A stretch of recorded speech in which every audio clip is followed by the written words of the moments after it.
મહેસાણા, થલતેજ કે પછી વિસનગર, ગમે ત્યાંના હોય પણ ટોઠા એટલે ટોઠા કહેવાય. તેનો તો જલસો જ અલગ હોય. તો મિત્રો એકવાર તમે આવી રીતે ચોક્કસથી બનાવજો અને પછી મને કોમેન્ટમાં જણાવજો તમને મારી રેસીપી કેવી લાગી તે. અને રેસીપી પસંદ આવી હોય તો લાઈક, કોમેન્ટ અને ચેનલને સબસ્ક્રાઈબ કરવાનું બિલકુલ ના ભૂલતા. કેમ છો મિત્રો? સ્વાગત છે આપ સૌનું. તો આજે આપણે બનાવીશું વિસનગરના, થલતેજના કે પછી મહેસાણાના પ્રખ્યાત એવા તુવેર ટોઠા. તો એકદમ સ્વાદિષ્ટ જબરદસ્ત બનતા હોય છે.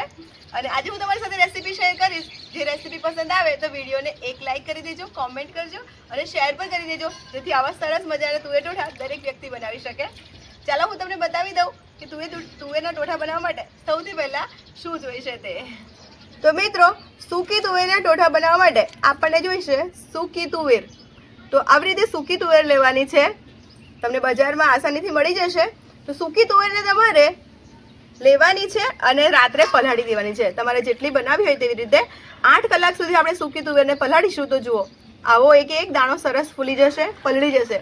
તો 7 થી 8 કલાક માટે રાત્રે, કાં તો તમારે સાંજે બનાવવું હોય તો તમારે દિવસે પલાળવાનું, પણ 7 થી 8 કલાક સરસ પલળેલી હોય ને તો સરસ બને. તો આવી રીતે જુઓ, મેં 8 કલાક સુધી પલાળીને પછી આવી રીતે સવારે 2 પાણીએ ધોઈ લીધી છે. હવે આપણે આ તુવેરને બાફવા માટે મૂકીશું. મિત્રો, ચૂલો સરસ સળગાવી લીધો છે અને જુઓ પાણી બધું કાઢી લીધું છે. હવે આપણે પાણી ઉમેરી દઈશું. તો જુઓ, આટલી આંગળી આપણી ડૂબે તેટલું પાણી આપણે રાખવાનું છે. આટલી આંગળી સુધીમાં તો માપનું થઈ રહેશે. હવે આપણે સ્વાદ મુજબ મીઠું ઉમેરી દઈશું અને કુકરનું ઢાંકણ બંધ કરી દઈશું. જો તમે સૂકી તુવેરને કમ્પ્લીટ 8 કલાક પલાળી હશે તો 2 કે 3 સીટી કાં તો પછી 4 સીટીમાં તો એકદમ સરસ ગળી જશે તુવેરો આપણી. તો આપણે હવે સીટી વગાડી લઈશું.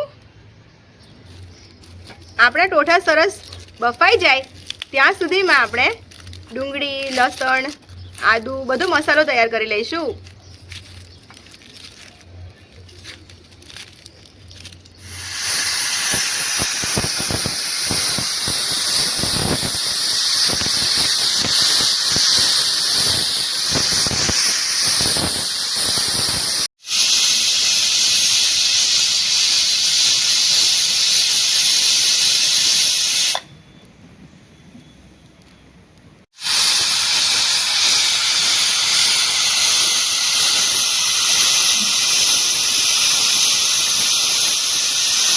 ડુંગળી, લસણ બધું સમારાઈ ગયું છે.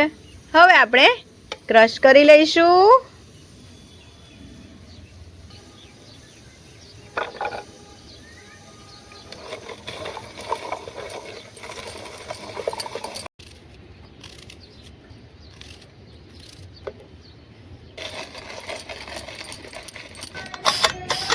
મિત્રો, 4 સીટી થઈ ગઈ છે અને આવી રીતે હવા બધી નીકળી જાય ને પૂરી એની જાતે જ, પછી આપણે કુકર ખોલવાનું.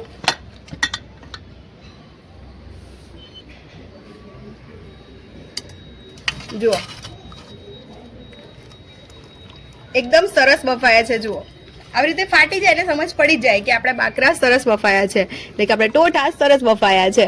જુઓ, આવી રીતે તરત જ મેશ થઈ જાય, દબાઈ જાય. જુઓ, તો આવા બફાવા જોઈએ, એકદમ સરસ આવા ગળી જવા જોઈએ સરસ. તો આપણા બાકરા સરસ બફાઈ ગયા છે, એટલે કે ટોઠા સરસ બફાઈ ગયા છે. ઘણી જગ્યાએ બાકરા કહેતા હોય છે અને ઘણી જગ્યાએ ટોઠા કહેતા હોય છે. તમારા વિસ્તારમાં તમે ક્યાંથી આ વિડીયો જોઈ રહ્યા છો તે પણ કહેજો અને આ ટોઠાને તમારા વિસ્તારમાં શું કહે છે તે પણ કહેજો. ચાલો હવે આપણે આ બાકરાને વઘાર કરી લઈશું, એટલે કે ટોઠાનો વઘાર કરી લઈશું. મિત્રો, આપણે ટોઠાનો વઘાર કરી લઈશું. તો સૌથી પહેલા આપણે તેલ ઉમેરી લઈશું.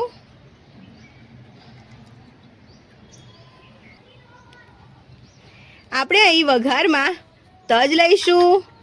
તજના 2 ટુકડા, તજપાન 4-5 લીધા છે મેં, જાવેત્રી લીધી છે, 5-6 લવિંગ લીધા છે, 2 મોટી એલચી લીધી છે અને 1 સ્ટાર ફૂલ લીધું છે. તમને ગમતા તમે કોઈ પણ ગરમ મસાલા ઉમેરી શકો છો.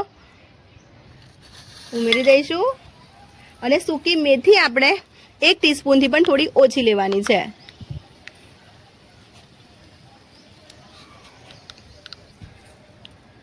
આપણે થોડી રાઈનો વઘાર કરીશું, થોડું જીરું, સૂકા મરચાં લઈશું જેને આમ તોડીને ઉમેરવાના, નહીં તો તેલમાં ફૂટશે.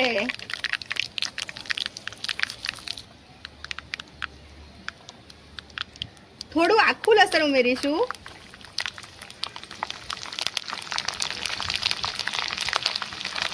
આખું લસણ 1 મિનિટ સંતળાઈ જાય એટલે આપણે ડુંગળી ઉમેરીશું.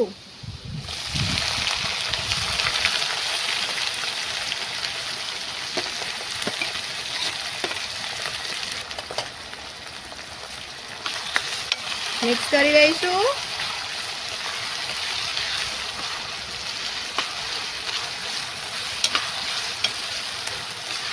મિત્રો, આ વઘારમાં ડુંગળી આપણી એકદમ સરસ ગોલ્ડન બ્રાઉન જેવી થવા આવે ને ત્યાં સુધી ડુંગળીને સરસ સાંતળવાની છે. જો ડુંગળી સરસ સંતળાઈ નહીં હોય તો બિલકુલ આખા ટોઠાનો સ્વાદ બગડી જશે. તો ડુંગળીને સાંતળવામાં તમારે મીડિયમ ફ્લેમ રાખવાની છે અને સરસ એકદમ ગળી જાય ને એવી ગુલાબી અને થોડી બ્રાઉન થવા દેવાની છે. તો જોઈ શકાય છે મિત્રો, એકદમ સરસ જો બ્રાઉન કલરની આપણી ડુંગળી થઈ ગઈ છે. એકદમ સરસ સંતળાઈ જાય, તેલ આખું છૂટું પડી જાય ડુંગળીમાંથી આવી રીતે. પછી આપણે ક્રશ કરેલું લસણ ઉમેરીશું,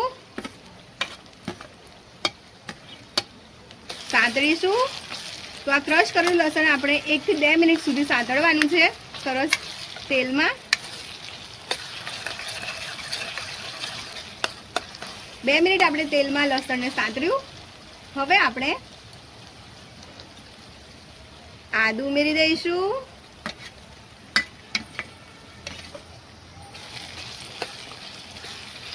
આદુને પણ આપણે 1 થી 2 મિનિટ સુધી તેલમાં સરસ સાંતળવા દેવાનું છે. મસાલો સરસ પાકશે ને તો આપણા ટોઠા સરસ સ્વાદિષ્ટ બનશે. તો મસાલો પકવવામાં ઉતાવળ બિલકુલ નહીં કરવાની.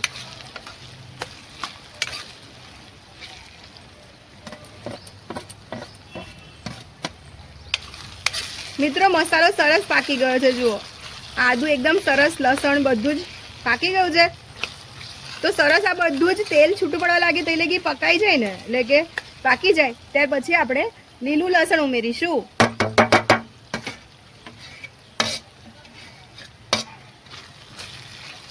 તો મિત્રો, અહીં મેં લસણને 3 પ્રકારે ઉપયોગમાં લીધું છે. આખું લસણ ઉમેર્યું છે, ક્રશ કરીને પણ ઉમેર્યું છે અને લીલું લસણ પણ ઉમેર્યું છે. તમારી પાસે લીલું લસણ હોય તો તમે એકલા લીલા લસણથી પણ બનાવી શકો છો અને સૂકું લસણ તમારે ખાલી વાટીને ઉમેરવું હોય તો ખાલી વાટીને ઉમેરીને પણ બનાવી શકો છો. હવે લીલા લસણને આપણે 1 થી 2 મિનિટ સુધી સારી રીતે તેલમાં પકવીશું.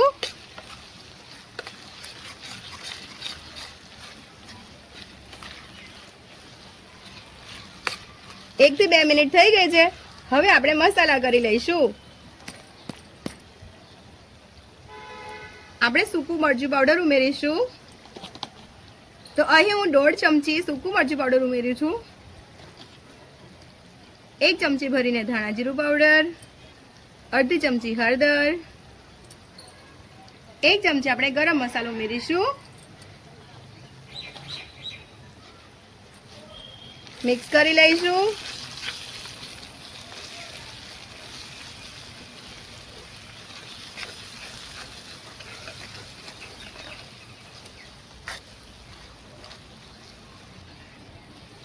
તો સરસ આ બધા જ મસાલા પાકે ને ત્યાં સુધી આપણે તેલમાં શેકીશું.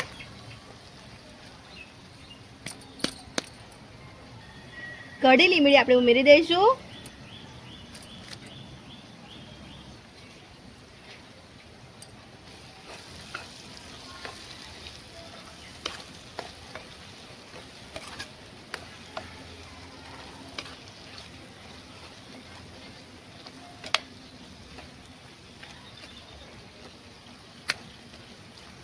તો મિત્રો, ઘણા લોકો આવી રીતે જ્યારે ટોઠા બનાવે ત્યારે ટામેટાનો ઉપયોગ કરતા હોય છે, પણ હું વર્ષોથી ટામેટા વગર આવી રીતે તુવેર ટોઠા બનાવું છું અને તેનો સ્વાદ ગજબનો બનતો હોય છે. તો તમારે જો ટામેટા ઉમેરવા હોય તો તમારે આ સ્ટેજ પર ટામેટા ઉમેરી દેવાના. પણ હું વર્ષોથી આવી રીતે જ તુવેર ટોઠા બનાવું છું. તો તમે આવી રીતે એકવાર ટ્રાય કરજો ટામેટા વગરના. એકદમ અલગ ટેસ્ટ આવશે, યુનિક ટેસ્ટ આવશે. સેમ ટુ સેમ તમે આવી રીતે વઘાર કરીને બનાવી જોજો. પછી મને કોમેન્ટમાં કહેજો કે હા બેન, હા તમારા પ્રમાણે બનાવ્યા ને તો ટોઠા જબરદસ્ત બને એમ. હવે આપણે ચેક કરી લઈશું કે મસાલો કેવો સરસ થયો છે. તો જે નીચે ચોટ્યો હોય ને તેની ચિંતા નહીં કરવાની. આપણે ટોઠા ઉમેરીશું ત્યારે એ બધો જ મસાલો સરસ ઉખડી જશે. જરૂરી છે મેન કે આ મસાલો આપણો સરસ પાકે. તો એકદમ સરસ મસાલો પાકી ગયો છે. જુઓ, તેલ આવું છૂટું પડવું જોઈએ કિનારીએથી. દેખાય છે? આવી રીતે તેલ છૂટું પડે એટલે પછી આપણે બાફેલા ટોઠા ઉમેરી દેવાના.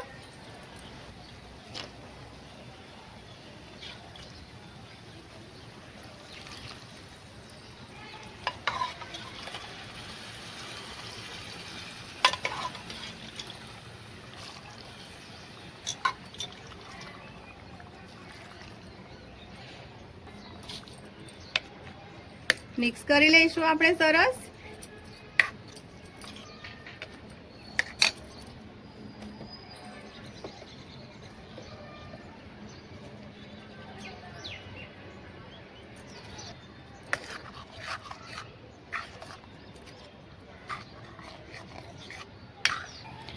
મિત્રો એક ટ્રીક શેર કરું છું તમારી સાથે. આવી રીતે અડધી વાટકી જેટલા લેવાના છે ટોઠાને તમારે, અને મેશ કરી લેવાના છે. આવી રીતે દબાવી દેવાના છે. તો આ જે દબાવેલા એટલે કે મેશ થયેલા અંદર ટોઠા આપણે ઉમેરીશું ને તો રસ્તો તો એકદમ સરસ જાડો થશે, પણ સ્વાદ આખો નિખરીને આવશે. કેમ કે આખા અંદર આપણે ક્રશ કરીને ઉમેરીશું ને એટલે. તો જો આવી રીતે હું મેશ કરીને પછી અંદર એક વાટકી જેટલા ટોઠા ઉમેરીશ. તમે પણ આવી રીતે ઉમેરી જોજો, જબરદસ્ત સ્વાદિષ્ટ બનશે.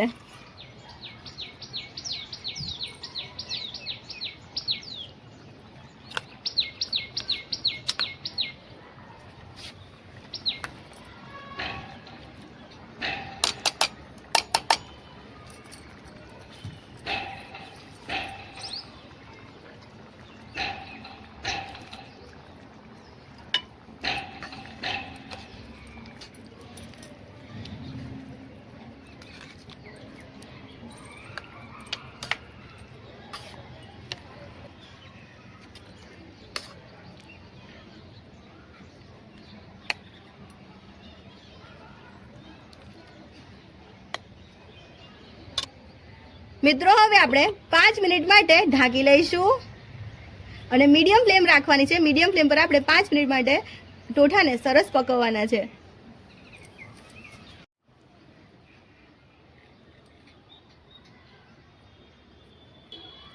પાંચ મિનિટ થઈ ગઈ છે. આપણે ટોઠા જોઈ લઈશું. તો જોઈ શકાય છે મિત્રો, આવી રીતે ઉપર તેલ આવી જાય તો સમજી લેવાનું કે આપણા ટોઠા સરસ ઉકળી ગયા છે, બની ગયા છે. એકદમ રંગત તો જુઓ ટોઠાની, છે ને બાકી જોરદાર. બાજરીના રોટલા સાથે કે પછી રોટલી સાથે, ભાખરી સાથે કે ખીચડી સાથે ખાવાની મજા પડે તેવા આપણા તુવેરના ટોઠા બનીને તૈયાર છે.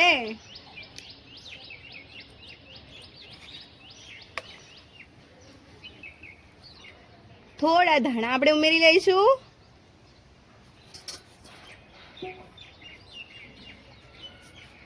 તો મિત્રો હવે હું તમને આ ટોઠાને પીરસીને બતાવું.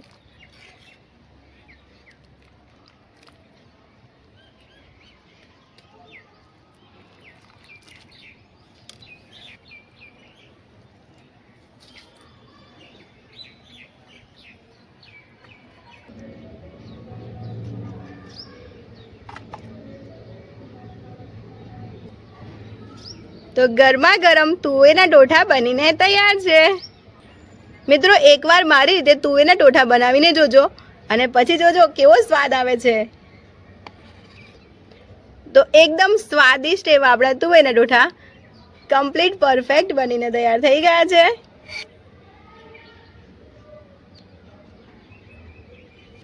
થોડું લીલું લસણ અને ધાણા આપણે સ્પ્રિંકલ કરી લઈશું.